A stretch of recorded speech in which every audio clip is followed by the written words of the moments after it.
Hello guys! Hello Leo! Welcome dito sa aking channel. Kapalaran 888 Leo, alamin natin kung anong messages, vibration, gabay energy para sa lahat ng Leo. So this is for the last 2 weeks of May 2025. So yung first card mo dito is Avalokiteshvara. So see the other person's point of view. So Leo, if you are experiencing mga misunderstanding, competition, pag-aaway, debate, or anything na medyo madadala ka ng emotion mo, matitrigger yung emotion mo, kailangan mo mag-pause. Okay? Kailangan mo mag-pause. Isipin mo ang sarili mo, magmamatter ba to? Atong pakikipag-debate ko na to, 5 years from now, magmamatter pa ba to?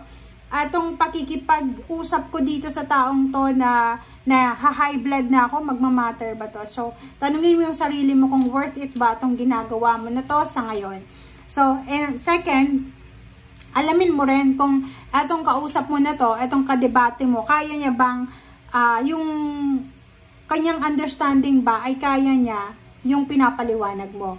And see the other person's point of view. Yun yung last, sinasabi, kailangan mo din maintindihan, maging aware din tayo kung saan nanggagaling yung taong kadebate natin or yung taong ito nakausap natin. Kung saan nanggagaling yung pain and heartaches niya, yung hinanakit niya, kung saan nanggagaling yung nararamdaman niya. Okay.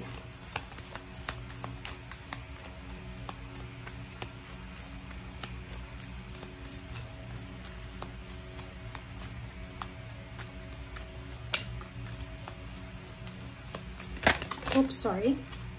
Okay, hidden path.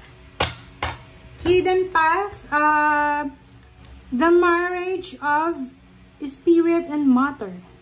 So, dito sinasabi sa hidden path na to na ano man ang nangyayari sa buhay mo dito, ngayon, like for example, ano man ang pinagdadaanan mo, Leo, sa ngayon. Sinasabi ng bara, kasi etong hidden path, para lang siyang high priest or high priestess. Na kung ano yung nangyayari sa buhay natin, merong hidden message ang universe para sa atin yan. Diba? Wala namang parang nangyayari dahil sa nangyari. May rason. Everything happens for a reason. May rason kung bakit nangyayari. Kaya, sa baraha mo, sinasabi ng baraha sa'yo na kailangan nating makinig sa ating intuition. Kung ano ba talaga ang gustong ipahiwatig sa atin ng intuition natin. Okay? Thank you.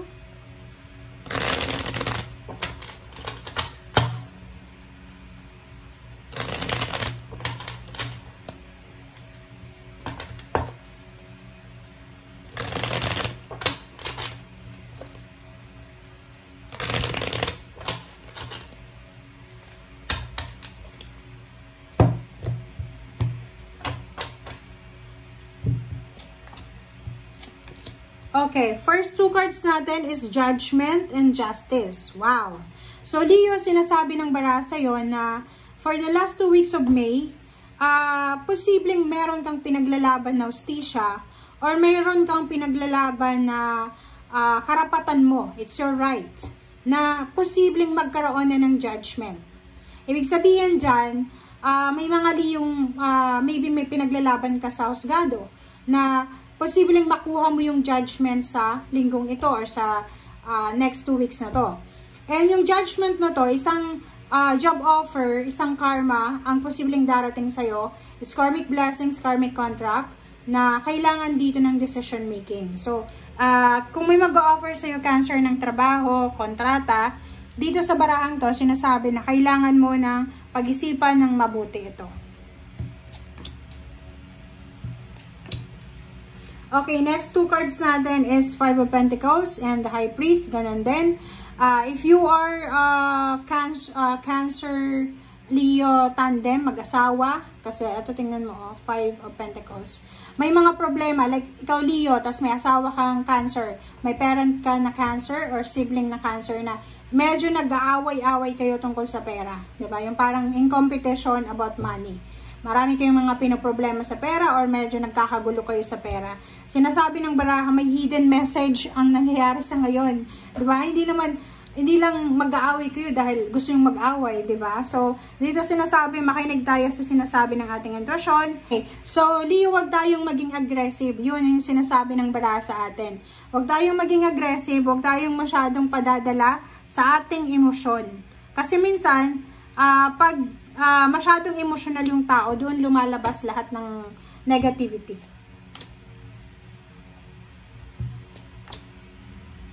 Okay, so Ace of Pentacles and Three of Pentacles. So, meron ditong Leo talaga. It's a confirmation ng judgment and justice na sinasabi na merong job offer, merong, kumbaga, financial gateway ang magbubukas para sa'yo, Leo.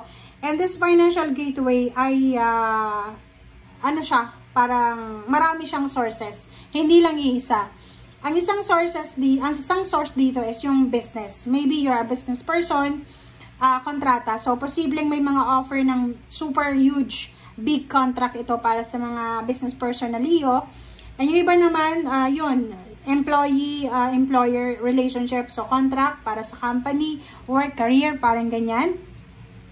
And yung iba naman sa inyo dito, pwedeng may Leo na kailangan yung asikasuhin, yung mga taxes, or yung Three of Pentacles, yung halimbawa gusto mong magtayo ng negosyo, restaurant, bakery sa isang lugar, kailangan mong ayusin yung mga dokumento, kailangan ayusin yung mga government papers. Okay. Okay, so Two of Wands and Four of Cups, meron ditong Leo na naghihintay. It's either naghihintay ka ng chat, ng call, ng confirmation from someone, or maybe naghihintay ka, nasa long distance relationship ka, maybe naghihintay ka ng tawag, ng chat, or maybe email from your karelasyon, or posibleng nag-aantay ka ng confirmation sa ina-applyan mong trabaho.